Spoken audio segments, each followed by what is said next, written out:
18장 1절 봅니다. 여호와께서 마므레 상수리 나무들이 있는 곳에서 아브라함에게 나타나시니라. 날이 뜨거울 때 그가 장막문에 앉아있다가 눈을 들어본즉 사람 셋이 맞은편에 서 있는지라. 그가 그들을 보자 곧 장막문에서 달려나가 영접하며 몸을 땅에 굽혀 이르되 내 주여 내가 주께 은혜를 입었사오며 원하건대 종을 떠나 지나가지 마시옵고 물을 조금 가져오게 하사 당신들의 발을 씻으시고 나무 아래에 씻소서 하면서, 여기 중요한 거는 아브라함이 장막문에 앉아, 그래서 장막문, 그러니까 나그네 삶을 살았다는 얘기죠.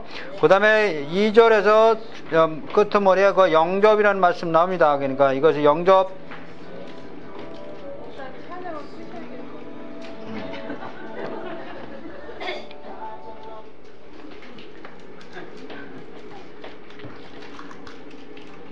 그 다음에 3절에서 중요한 단어가 주께 은혜를 입었사오면입니다.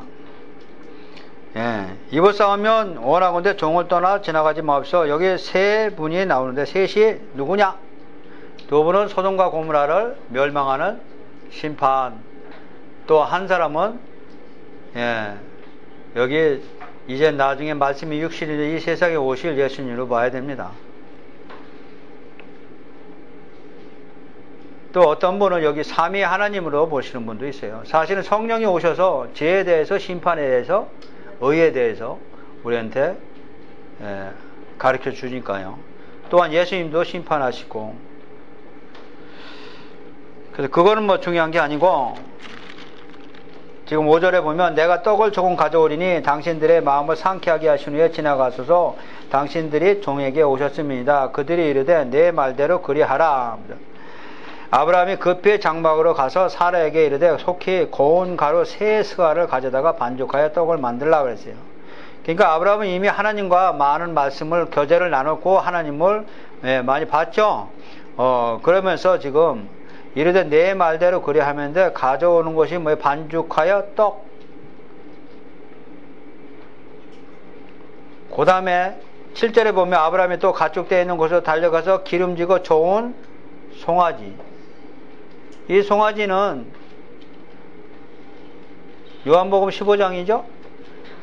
15장인가요? 10장인가요? 몇 장인가 내가 확실히 모르는데 송아지 잡고서 혼인잔치 나오죠? 예? 마태복음 22장이요? 확인.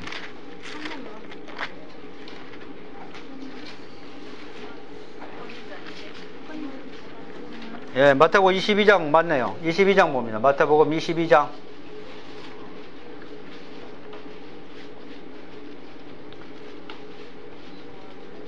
22장 1절 봅니다. 예수께서 다시 비유로 대답하여 이르시되 천국은 마치 자기 아들을 위하여 혼인잔치를 베푸는 어떤 임금과 같다 그랬어요. 자기 아들을 위하여 혼인잔치죠. 복음입니다. 그 종들을 보내어 그 청한 사람들을 혼인잔치에 오라 하였더니 오기를 싫어하거든 다시 다른 종들을 보내며 이르되 청한 사람들에게 이르기를 내가 오찬을 준비하되 나의 소와 살찐 짐승을 잡고 모든 것을 갖추었으니 혼인잔치에 오소서 하라 하였더니 여기 소와 살찐 짐승이 예수님이에요. 그러고 나서 모든 것을 갖추었어요. 모든 것을 갖추었다는 것은 모든 예수님이 십자가에서 모든 것을 다 완성시켰다는 얘기예요. 그러면서 혼인잔치에 오라고 했더니 안 온 거죠. 그래서 여기가 소와 살찐 짐승을 잡고 여기까지만 합니다 제가. 그런데 12절에 보니까 뭐 예복을 입지 않고 들어온 자가 하나 있었죠. 어디에? 혼인잔치에. 유대인들은 혼인잔치에 자기 집에다 뭐 예복을 다 준비하고 있어요. 우리는 우리 집에서 우리 것을 좋은 것 입고 가지만 유대인들은 절대 그렇게 안 하세요. 자기 것을 다 버려버리고 그 집에 초대하는데 그 집에서 준비한 예복을 입고 들어가게 돼 있다고요. 근데 어떤 사람이 예복을 입지 않고 들어온 거에서 그가 이미 13절에서 슬피 울며 이를 갈게 되라고 음부에다가 떨어버리는 거예요. 그것이 예수의 그리스도의 옷을, 다시 말하면 가죽 옷을 입지 않고 들어왔다는 얘기죠. 야곱에게서는 이 염소털이고 아담과 하와에게는 그것이 가죽 옷이고 우리에게는 예수님의 옷이고 계시록 가면 이것이 의의 옷이고 스가랴에서 또 뭐요? 예복이고 그것을 입지 않고 들어왔죠. 그럼 절대로 천국문에 못 갑니다. 예수님을 입고 가야 되는 거죠. 그러면서 예수님을 입고 가야 되는데 14절 중요한 청함을 받은 자는 많되 택함을 입은 자는 적습니다. 이거 각자 말씀 받아야 돼요. 내가 과연 택함을 받았는지 청함을 받았는지는 뭐를 알아야 돼요? 예수님을 정확히 우리가 알아야 돼요. 예수님이 누구신지 성경에서 함을 올바로 만나는지 안 만나는지 내가 청한 자인지 택한 자인지 알 수 있다고요. 여기 택한 자는 송아지 잡고 예수님 십자가죠. 십자가 잡고 오라면 십자가에 의해서 그거 먹으러 들어가는 거죠. 지금요. 혼인잔치니까. 그냥 복음을 올바로 아는 자가 돼야 된다는 얘기죠. 그런데 지금 문제는 아브라함이 뭘 잡았어요? 송아지요. 다시 말하면 너와 나의 방패가 된다고 이미 상급이 된다고 얘기해서 햇불 언약에서 소와 양 다 알았죠? 예수님 보여줬죠? 우리도 마찬가지예요. 우리 앞에 만약에 예수님이 오신다고 하면, 하나님이 오신다고 하면 우리도 예수님 앞에 내놓을 게 있어야 되는데 여러분 뭐 대접할 거예요? 떡하고 송아지 잡을 거죠? 이 예수님이에요. 그러니까 십자가 앞에 내놓을 줄 알아야 돼요. 아벨처럼 십자가를 통해서 예배를 드릴 줄 알아야 된다는 얘기죠. 지금 이것이 아벨의 예배예요. 아벨은 뭐를 잡았어요? 양. 우리도 예배는 양을 안 잡고 맨날도 뭐요? 내 의가 아니고 내 욕심으로 해서 가인처럼 예배 드리면 연락되지 않는다. 이거 자꾸 설명하잖아요. 가인도 예배 드렸고 아벨도 예배 드렸어요. 자, 줬더니 그가 급히 요리했죠. 그랬더니 아브라함이 엉긴 젖과 8절 우유와 하인이 요리한 송아지를 가져다가 그들 앞에 차려놓고 나무 아래 모셔 섬에 그들이 먹으니라. 예, 흠양했다는 얘기입니다. 받았다는 얘기입니다. 향기로운 예물이 됐기 때문에 받았다는 얘기예요. 그들이 아브라함에게 이르되 내 아내 사라가 어디 있느냐? 대답하여 장막에 있나이다. 그가 이르되 내년 이맘때 내가 반드시 내게로 돌아오리니 내 아내 사라에게 아들이 있으리라 하시니 사라가 그 뒤에 장막문에 서서 들었더라. 아브라함과 사라는 나이가 많이 늙었고 사라에게는 여성의 생리가 끊어졌는지라 하겠어요. 사라가 속으로 웃고 이르되 내가 노쇠했고 내 주인도 늙었으니 내게 무슨 즐거움이 있으리요? 여호와께서 아브라함에게 이르시되 사라가 왜 웃으며 이르기를 내가 늙었거늘 어떻게 아들을 낳으려 하느냐? 여호와께서 능치 못한 일이 있겠느냐? 기한이 이를 때 내가 내게로 다시 돌아와서 사라가 아들이 있으리라 그럽니다. 여기 중요한 단어 하나 짚고 넘어가면요. 어떻게 아들을 낳으리요? 몇 절? 14절? 아니 13절 마지막 줄이죠. 어떻게 아들을 낳으리요? 이거 어떻게 아들을 낳으리요? 이런 단어 하나 잡아가지고 단어 하나 알아가지고 이게 어떻게 아들을 낳으려고가 결국 어디까지 가요? 예수님 탄생까지 가요. 마리아가 한 얘기죠. 마리아가 이 얘기한 거예요. 어떻게 제가 아들을 낳으려 했고 처녀인데. 그랬더니 똑같은 말씀을 해요. 14절 여호와께서 능치 못할 일이 있느냐? 누가복음 1장 37절. 자, 확인. 귀찮아도 자꾸 와도 이거 뭐 성경이 덜러덜러 해야 돼요.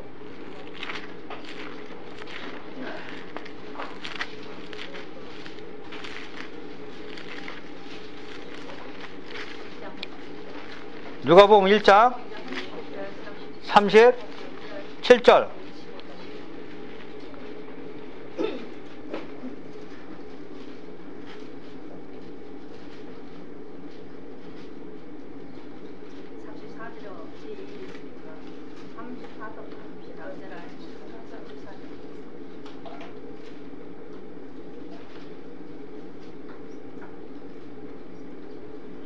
(29절) 보죠. 29절.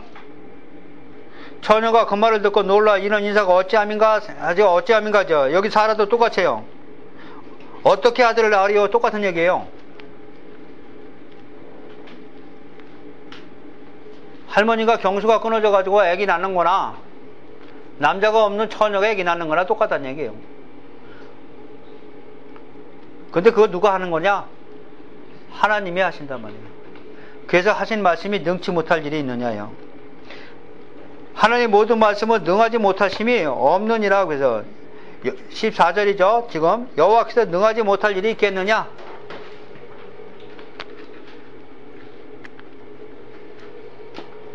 여자의 후손으로부터 시작되는 이 메시아의 언약이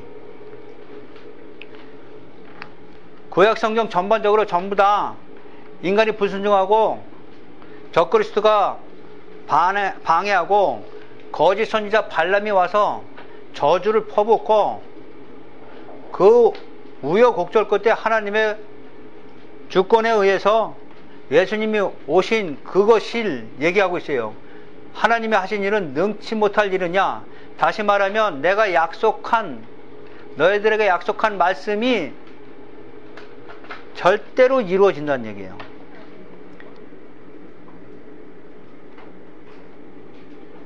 자, 그랬더니 15절.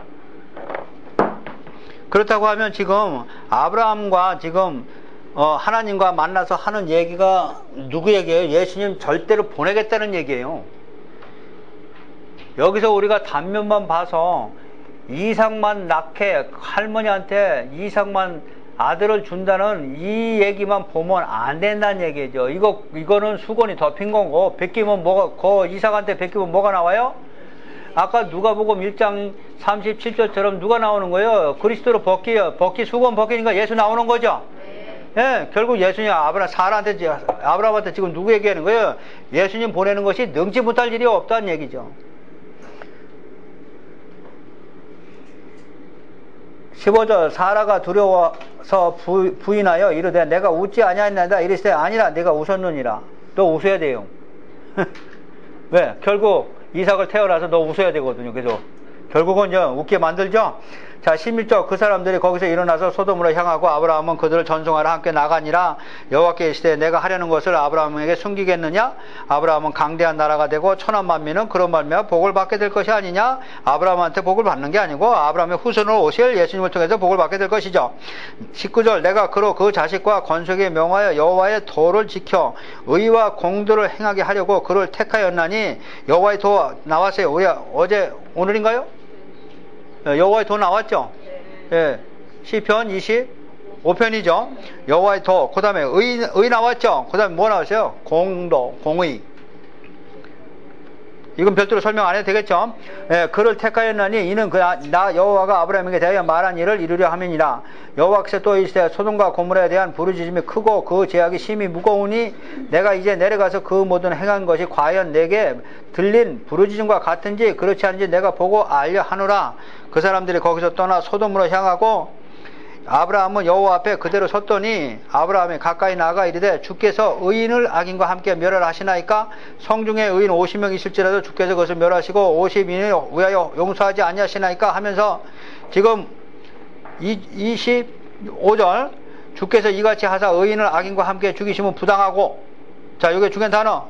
의인을 악인과 함께 죽이시면 부당하죠. 그죠? 나중에 의인과 악인은 복음서에서 어떻게 갈라져요? 믿음으로 의인되고 믿지 않으면 악인돼요. 자, 여기 의인과 악인을 같이 하신도 부당합니다. 세상을 심판하시니까 정의를 행하실 것이 아니냐니까. 예, 맞습니다. 정의, 공의. 예, 하나님이 십자가를 통해서 이제는 심판하십니다. 공의죠. 정의죠. 일단 심판은 복음이 먼저 전해지는 거죠. 모든 천하 만민에게 복음이 전해지고 그것을 믿지 않는 자는 심판하겠다는 말씀이 이미 선포된 거죠. 선포됐어요? 안 됐어요? 선포됐어요. 그럼 선포된 대로 그대로 믿는 자는 심판받지 않는 거고 믿지 않으면 심판받는 건데 그게 하나님의 공의죠. 24절. 여호와께서 이르시되 내가 만일 소돔 성읍 가운데 의인 50명을 찾으면 그들을 위하여 온 지역을 용서하리라. 그래서 자, 의인 찾으면 심판 없다는 얘기입니다.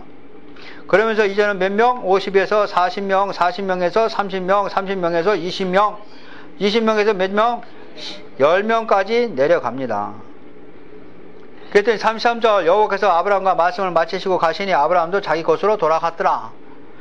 그러면서 이제 19장에서 이제는 심판하는데, 자, 중요한 거죠. 그럼 18장은 무슨 얘기하느냐?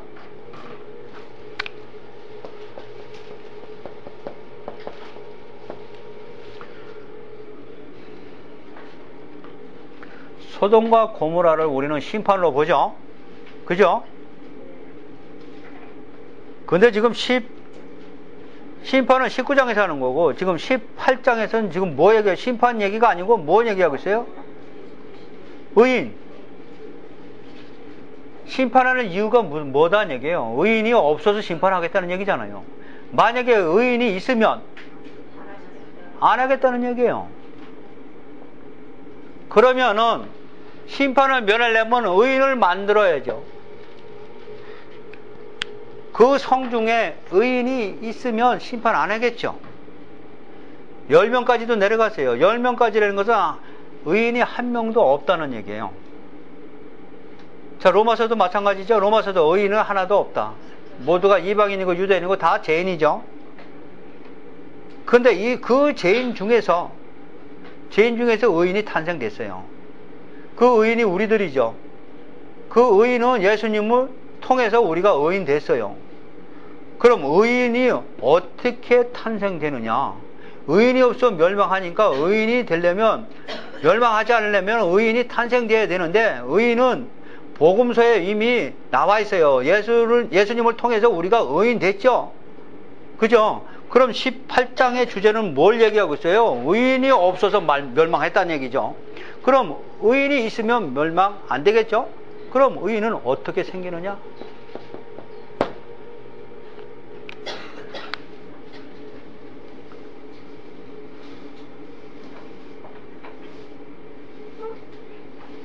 그럼 이 세상은 의인이 하나도 없으면 심판됐겠죠. 그러나 우리가 실상은 죄인이지만 우리가 의인이 있기 때문에 이 세상은 멸망해요, 안 해요? 안 해요. 누구 때문에? 우리 때문에 안 해요. 그 세상 사람들은 바보들은 그걸 몰라요. 우리 때문에 심판 안 하는 걸 모른다고요. 지금 성경에 얘기하면. 자, 그것처럼 지금 예수님이 어떻게 오시느냐 한 것을 지금 아브라함한테 여호와께서 능치 못할 일이 있겠느냐 하면서 하나님의 주권에 의해서 예수님이 오실 것이고 예수님을 통해서 의인이 생길 것을 지금 보여주는 것이 18장으로 보면 됩니다. 1절부터 15절까지가 뭐예요? 예수님을 어떻게 보내느냐, 하나님의 주권에 의해서 능치 못할 일이 있겠느냐 하면서 주권에 의해서 예수님을 보낼 것을 이미 예언했고, 그 다음에 예수님을 통해서 의인을 생길 것을 지금 보여주고 있다는 얘기예요. 자, 19장 저녁 때 두 천사가 소돔에 이르니 성문에 앉아있다가 롯이 소돔 성문에 앉아있다가 그들을 보고 일어나 영접하고 땅에 엎드려 절하며 이르되 내 주여 돌이켜 종의 집으로 들어와 발을 씻고 주무시고 일찍 일어나 갈 길을 가소서. 그들이 이르되 아니라 우리가 거리에서 밤을 새우리라. 롯이 간청하매 그제서야 돌이켜 그 집으로 들어오는지라. 롯이 그들을 위하여 식탁을 베풀고 무게병을 구우니 그들이 먹으니라. 그들이 눕기 전에 그 성사람 곧 소돔 백성들의 노소를 막론하고 원군에서 다 모여 그 집을 에워싸고 롯을 부르고 그에게 이르되 오늘 밤에 내게 온 사람들이 어디 있느냐 이끌어내라. 우리가 그들을 상관하리라 하고. 자, 여기서 롯이 어떻게 구원받았느냐가 상당히 중요하죠. 네. 롯이 어떻게 구원받았느냐,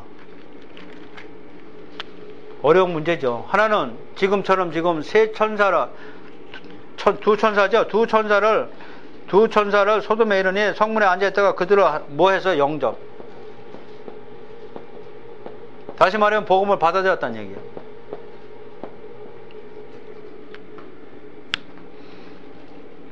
이 자체를 우리는 히브리서서 롯을 의인이라고 합니다. 롯을 의인이라고 설명하죠. 롯의 철을 담지 말고 롯은 의인이라고 해석해 줍니다. 근데 롯이 소돔과 고모라로 갔지만 왜 의인이 된 거예요? 예, 지금 영접했기 때문에. 두 번째, 그 영접한 이유가, 하나님을 알게 된 영접한 이유가 그것이 29절이에요. 29절, 하나님이 그 지역의 성을 멸하실 때 곧 롯이 거주하는 성을 엎으실 때 하나님이 아브라함을 생각하세요. 여기는 아브라함을 생각하세가 아니고 예수님이 생각하세요. 예수님의 중보기도 얘기해요. 생각하사 롯을 그 엎으시는 중에서 어떻게 했다? 내보내셨더라. 분명히 29절에 설명하고 있어요. 자, 그렇다고 하면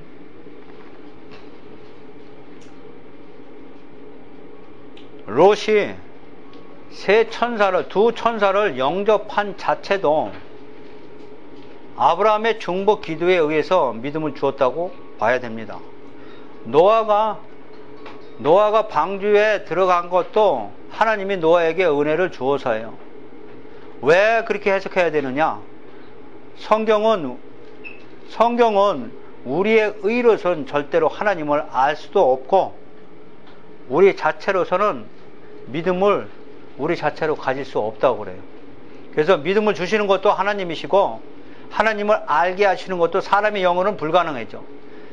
하나님의 영이 우리한테 임해줘야, 성령이 오셔야만이 하나님을 비로소 알게 된다는 얘기죠. 그것처럼 지금 중요한 말씀은 29절입니다. 하나님이 아브라함을 생각하사요. 우리도 마찬가지요. 우리도 구원이 하나님을 내가 영접했기 때문에 내가 구원받았어? 이게 아니죠. 그게 아니죠. 하나님을 알게 해준 거죠. 하나님이 나를 찾아오신 거죠. 기독교는 내가 신을 찾아가는 게 아니고 신이 우리를 찾아오는 거예요. 찾아왔기 때문에 하나님을 비로소 알게 되었다는 거예요. 그럼 여기서 중요한 것은 롯의 어떤 행위 구원으로 가면 곤란하다. 지금 이 말 하려고 그래요. 롯이 지나가는 우리 아브라함도 그러잖아요. 아브라함이 지나가는 나그네를 접대를 잘 했기 때문에 아브라함한테 복이 임했다. 이렇게 된다는 얘기예요. 만약에 하지 않았으면 복이 임하지 않는 거죠. 그래서 뭘로 가는 거예요? 주제가 믿음이 아니고 행위로 간다는 얘기예요. 근데 성경에서는 행위를 전적으로 지금 부인하고 있거든요. 행위가 있다고 하면은 의인이 좀 있었겠죠. 그러나 의인은 하나도 없어요.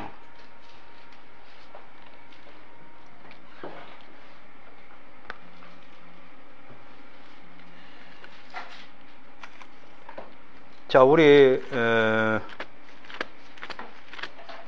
신명기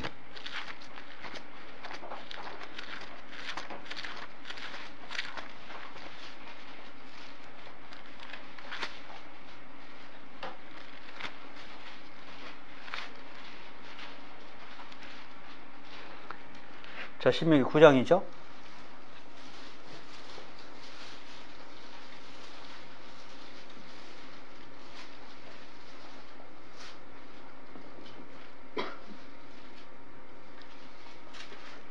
자, 신명기 9장 1절부터 봅니다. 이스라엘은 들으라 쉐마합니다. 들으라 하는 것은 이 들음에서 믿음이 난다고 이 쉐마거든요. 내가 오늘 요단을 건너 너보다 강대한 나라들로 들어가서 그것을 차지하리니 그 성읍들은 크고 성벽은 하늘에 닿았으며, 그러니까 우리가 무너뜨리지 못하는 거죠.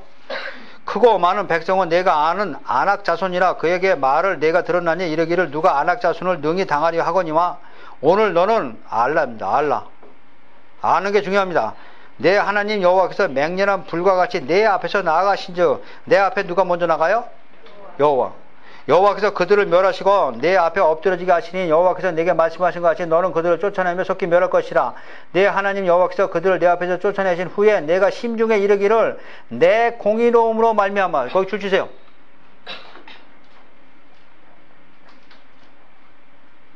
내 공의가 뭐예요? 내 행위죠. 내 공의로움으로 말미암아 여호와께서 나를 이 땅으로 인도하여 들여서 그것을 차지하게 하셨다 하지 말라. 이 민족들이 악함으로 말미암아 여호와께서 그들을 내 앞에서 쫓아낸 거지. 아모리 족속이 지금 죄가 관영돼서 쫓아낸 거지. 소돔과 고모라가 지금 악해서 쫓아낸 거지. 롯이 의로워서 쫓아낸 거 아니다. 자, 5절 내가 가서 그 땅을 차지하면 내 공의로 말미암도 아니고, 또 나와요. 지금 4절에서 한번 나왔고, 그리고 줄 치세요. 5절에서 또 뭐가 나와요? 내 공의로 말미암도 아니고 내 마음이 정직함으로 말미암도 아니고 이 민족들이 악함으로 말미암아 내 하나님 여호와께서 그들을 내 앞에서 쫓아내시다. 똑같은 얘기죠. 자, 중요합니다. 여호와께서 이같이 하시면 뭐 때문에 한다? 조상 아브라함, 이삭, 야곱에게 하신 맹세를 지키려고. 할 말이 있어요?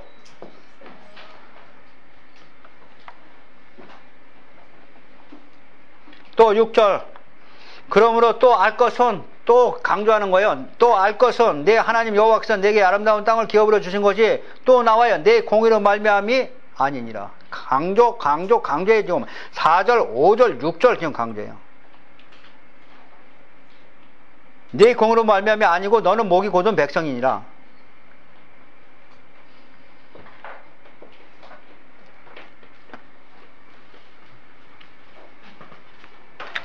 이게 뭐예요? 제가 자꾸 얘기하잖아요. 이게 뭐예요? 신학. 그래서 로마서는 의인은 하나도 없나니.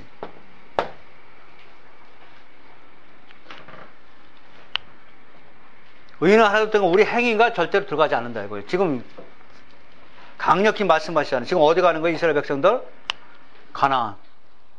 천국 가는데 네 공의로운 네 행위 절대 없다는 얘기예요. 근데 무슨 여기에 상급이 있어요? 상급이 있으면 우리 행위를 인정해 줘야 돼요. 근데 지금 뭐라고 그래요? 없다는 거죠. 인간 자체가 전부 다 목이 곧은 백성이라는 얘기예요. 그래서 뭘 알게 해야 된다? 하나님의 은혜로만. 뭘 심어준다? 하나님의 은혜로만. 그래야 네 입에서 감사 나오지.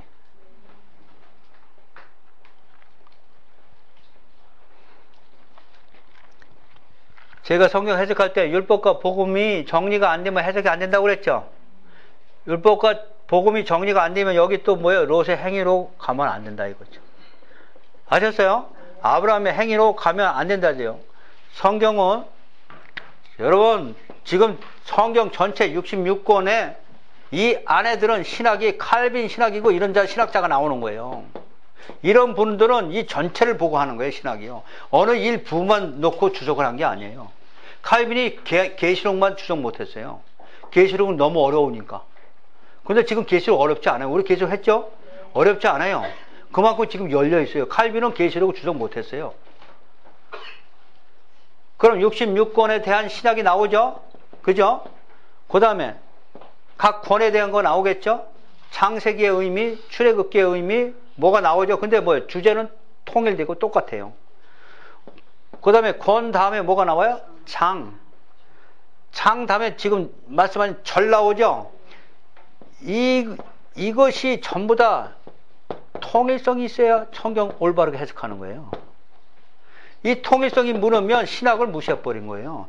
여기서는 이렇게 해석하고, 여기서는 은혜로 해석하고, 여기는 율법으로 해석하고, 여기서는 행위로 해석하고. 이게 뭐야? 듣는 성도들은 헷갈리는 거예요. 어떻게 하는 얘기야? 그러니까 안 되는 거예요. 정리가 안 돼요. 그래서 율법과 복음이 정리가 안 되면 성경 해석 이렇게 못한다고 그랬잖아요.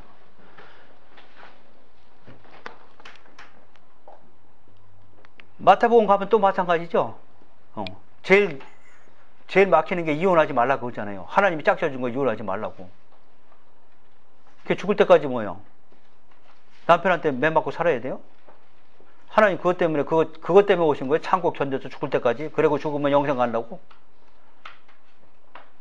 그럼 나는 그렇게 참을 수 있는데 내 자식은? 내 자식 상처받고 내 마음 상처받고 하는 거는 왜 생각 안 해? 하나님은 화평의 하나심이라고 고린도전서에서 바꿔줘요. 여러분 우리 이렇게 하고 있다니까 지금요. 고린도전서에서 이혼할 수 있다고 그래요? 없다고 그래요? 이혼할 수 있다고 그래요. 근데 우리는 여기 마태복음에서 예수님이 하신 얘기는 그 얘기가 아니거든요. 하나님과 짝지어 주신 교회와 그리스도로 헤어질 수 없다는 얘기예요. 떼놓을 수 없다는 그 얘기를 한 거를 우리 가정에다 갖다 이혼 문제를 갖다 맞춰가지고 죽어도 거기서 어떻게 매 맞고 살으래요. 하나님은 나를 어디에요? 지옥에서 못 나오게 하는 하나님. 결혼 잘못할 수 있어요, 우리요. 남자가 첫눈에 반해가지고 처음엔 좋았는데 뭐예요? 그래서 첫눈에 반하면 안 돼요. 하나님도 마찬가지. 어디 갔더니 뭐예요? 신비적인 거 봤지? 그 표적 이적을 봤지? 놀라가지고 거기서 한 번에 꽂히면 안 돼요. 이렇게 계속 교제를 나눠야지. 그래야 그분이 마음을 알 수 있는 거지. 이렇게 만나야 되는 거예요. 네. 그럼 첫눈에 반해가지고 그냥 한 번에 잘못 결혼할 수 있죠? 잘못된 건 바로 잡아야지. 근데 율법을 만들어 버렸죠. 절대 이혼할 수 없다고. 그래서 죽을 때까지 하나님을 믿어도 기쁨이 하나도 없어. 교회만 오면 조금 위로드는 것 같아. 집에 가면 뭐야, 또 지옥이야. 맨날도 술 먹고 가서 팩이나고, 자식들 뭐하기나고, 자식들도 그렇고, 집에서 대화도 없고. 그게 하나님만 기쁜 소식이라더니 그게 기쁜 소식이냐고. 뭐가 안 된 거예요? 신학. 이 신학으로 해결해야 돼요. 그거는요. 하나님은 화평의 하나님이시라, 평강의 하나님이시라. 평강을 주러 왔는데 거기서 나와야죠. 우리는 이렇게 문자적으로만 보는 거예요. 전체적인 걸 못 보는 거예요. 전체적인 거. 이건 제 얘기가 아니라고 그랬죠. 그 유명한 김세훈 박사 고린도 전서 책 사서 보세요. 제가 언제 마태복음 화요일날 하니까 그거 읽어드릴 거예요. 그분도 신학이 세계적으로 인정받는 신학자예요. 그분 제 생각하고 똑같아요. 믿지 않는 자가 있으면 이혼해라. 그럼 믿지 않는 자만 이혼해라. 믿지 않는 자 근거가 뭔데? 믿지 않는 자는 우리는 교회 밖에는 세상 사람들만 생각하는데 아니에요. 교회 왔다 갔다 해도 믿지 않는 자예요. 십자가 사랑 모르면 결국 집에서 술 먹고 패지 않겠죠. 십자가 사랑 모르니까, 하나님 모르니까 술 먹고 패겠지. 그거 믿지 않는 자예요. 그런 자하고는 뭐 이혼할 수 있겠죠. 믿지 않는 자의 근거가 뭐예요? 애적으로만 우리는 생각하고 있다고요. 근데 왜 얘기가 여기 왔냐? 가다 보면 삼천포로 빠져나도. 지금 설명하려고 그러는 거죠? 그래서 여기 어떻게 설명해야 되냐? 29절 설명하는 게 맞아요. 우리는 의인은 하나도 없고 신학적으로 전부 다 그렇죠. 죄인이죠. 근데 지금 아브라함을 생각해서 누굴 구했어요? 롯을. 다시 말하면 아브라함의 후손으로 오실 예수님이 중보기도를 통해서 우리가 구원된 거 아셔야 돼요. 아셨죠? 그걸 강조하기 위한 거지. 여기 롯의 행위를 강조하려고 19장 쓰지 않았다는 얘기죠. 19장의 주제는 예수님의 중보기도예요.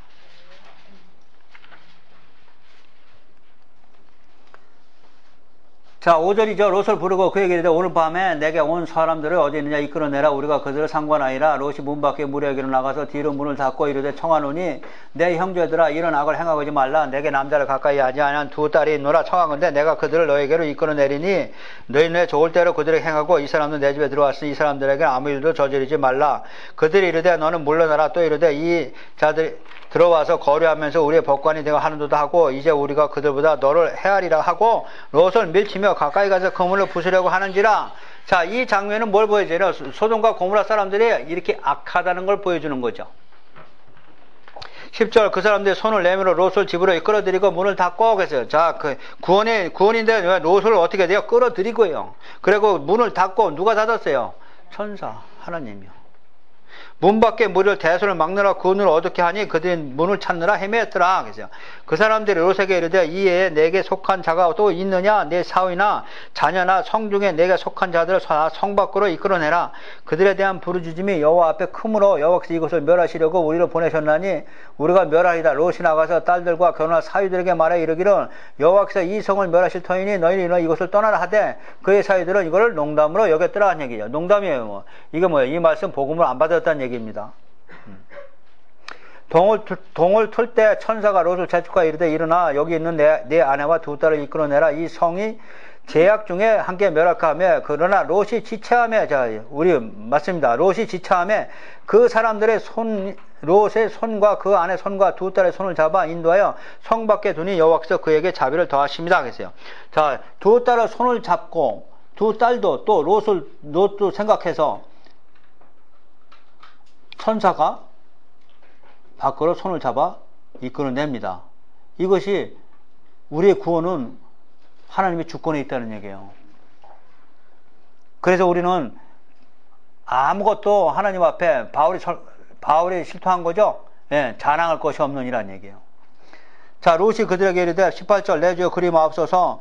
주의 종이 주께 은혜를 입었고 주께 큰 인자를 내게 베푸사 내 생명을 구원하시오나 내가 도망하여 산에까지 갈 수 없나이다. 두렵건대 재앙을 만나 죽을까 하나이다. 보소서 저 성읍은 도망하기에 가깝고 작기도 하오니 나를 그곳으로 도망하게 하소서. 이는 작은 성읍이 아니니까 내 생명이 보존되리라. 자, 중요합니다. 여기는 산.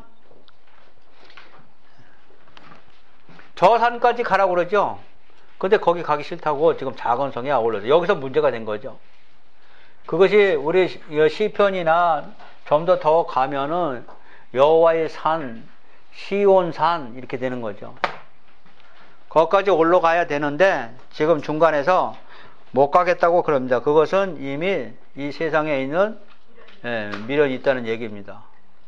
그래서 재물과 하나님은 함께 섬길 수 없어요. 그래서 여기 문제가 생겼죠. 여기는 롯이 구원되느냐 안 구원되느냐 그런 게 아니고 여기 분명히 아브라함을 생각해서 롯을 건졌다고 그럽니다. 그래서 21절이죠. 그가 그에게 이르되 내가 이 일에도 내 소원을 들었은즉 내가 많은 성을 멸하지 아니하고 그리 속에 도망하라고 거기에 이르기까지 내가 아무 일도 행할 수 없느라 하고 그러면 그 성을 소알이라 했더라.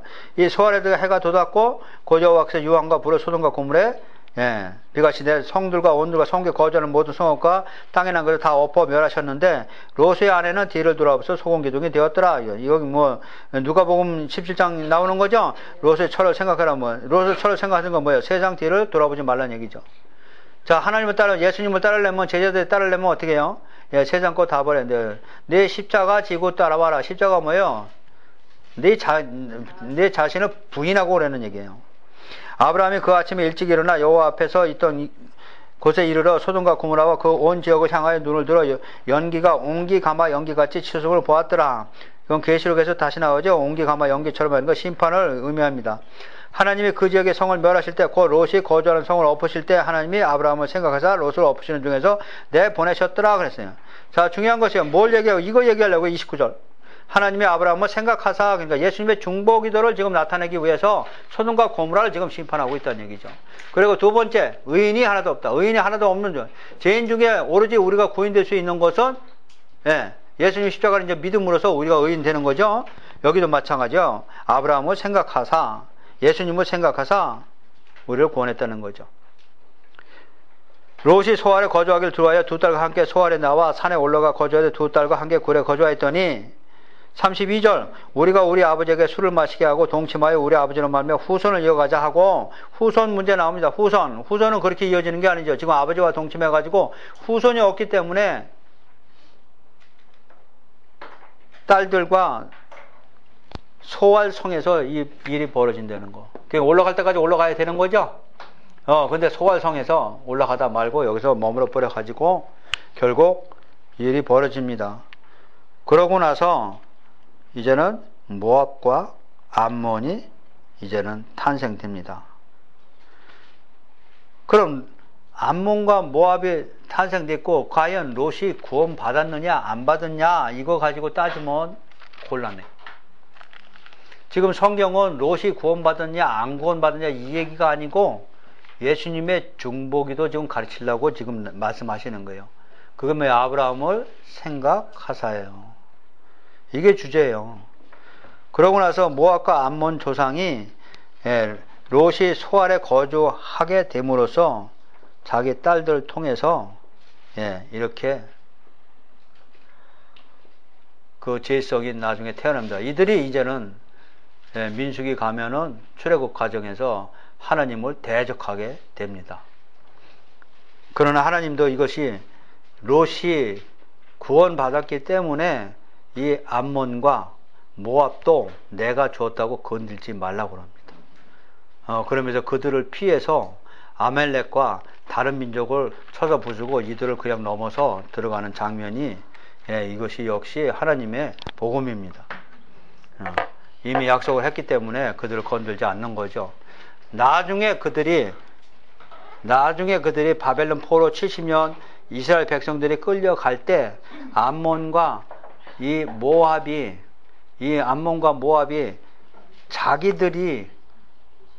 자기들도 거기에 역할을 많이 합니다. 이스라엘 백성도 잡혀가는데. 그래서 그때 이제는 하나님이 선지자를 통해서 그들을 멸하시겠다고 해서 나중에 심판하는 장면이 나오는 거죠.